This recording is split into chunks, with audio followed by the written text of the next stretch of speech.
and welcome back to Cinematic Universe. It's been a hot minute since I posted a review, I think, since Star Wars Rogue One came out.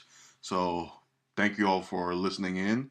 We are now in the new year, 2017, but we're not starting off with an official review for the first movie that I'll be seeing for 2017. That review comes out later this weekend. But I want to focus on a movie that came out last year in 2016, but only came out in limited release and now it's opening wide. And that movie is A Monster Calls, based on the book of the same name written by author Patrick Ness. Our movie stars Felicity Jones, who at this point, if you've already seen Star Wars Rogue One, she should already be a household name for millions of people by this point. We have newcomer Lewis MacDougal. We also have Liam Neeson, who voices the monster. We also have an Academy Award nominated actress, Sigourney Weaver. And also Felicity Jones is an Academy Award nominee, let's not forget that. And we also have Toby Cabell, or Kebbell, however you pronounce his name. And A Monster Calls, if you've ever read the novel, then you pretty much know what to expect from this movie. But for those who've never read the book and are only going by the trailer, A Monster Call is pretty much about a boy who is trying to seek help in a very traumatic, a very emotional, a very tough time that he is going through in his life. Particularly his mom, played by Felicity Jones, who is terminally ill and she might not make it. So, what does the boy do? And as you've already seen in the trailers, he calls a monster, and that monster helps him in the process. I'm not gonna get into many spoilers, if any spoilers in this review. I rather sometimes when I do reviews by myself, I tend to keep it as spoiler free as possible. And when I do group reviews, or if I have another person or two with me, then we go into spoilers just so that we can break down the movie. And while I would love to break down this movie, I really don't want to go into every single detail with you guys. But I will say this is a very powerful movie. It really hits you when you least expect it.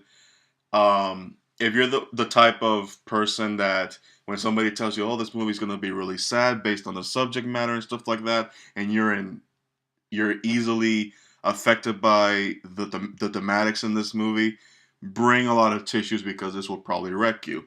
Now, it didn't wreck me, but it got to the point where I understood what the movie was going for, and the last half hour, it really brings everything home, especially with our new actor, Neil MacDougall, or sorry, Lewis MacDougal. I want to get his name correctly.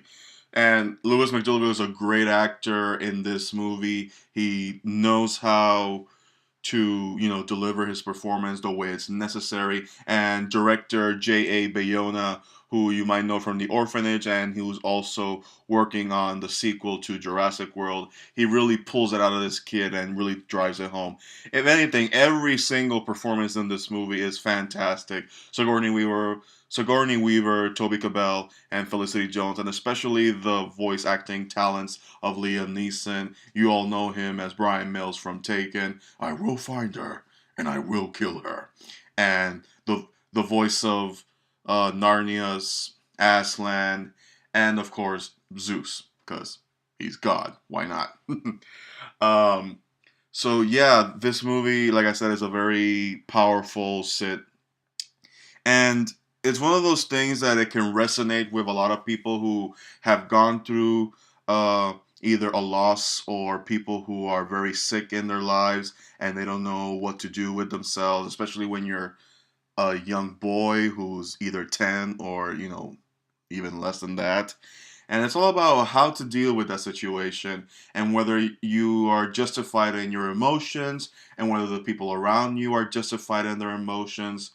And sometimes when we are met with this dark force in our lives, we all try to make sense of it. And if we can't make sense of it or we don't want to make sense of it and we try to turn away from it, sometimes we find a coping mechanism. And in this case, for our main protagonist, he finds a monster, and the monster helps him in this, trying time in his life.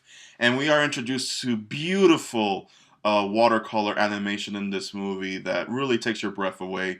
And I can at least totally see a nomination in this movie for the art direction. I don't see a nomination for Best Director, but I would be totally surprised and not even be taken aback if Bayona gets nominated for Best Director. I mean, like I said, it might not happen, but I'd be all for it if it does.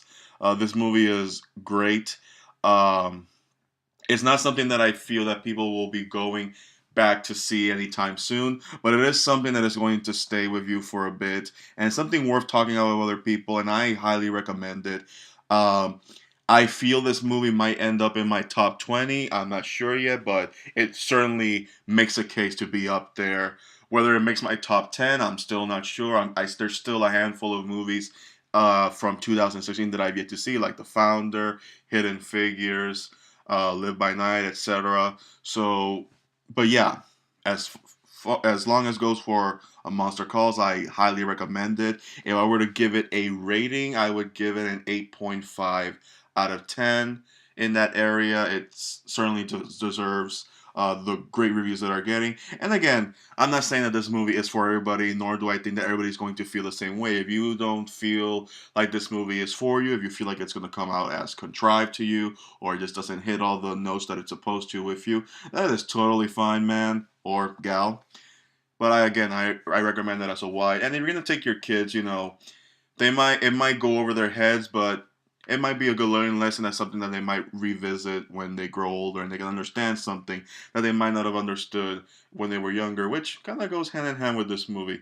All right, everybody, thank you for listening. As always, my name is Ernesto Martinez. You can follow me on Twitter at MartinezXYZ, and you can find my Facebook page, Cinematic Universe Ultimate. Give it a like, share it with your friends, watch my other videos. Go for it. Bye bye, guys.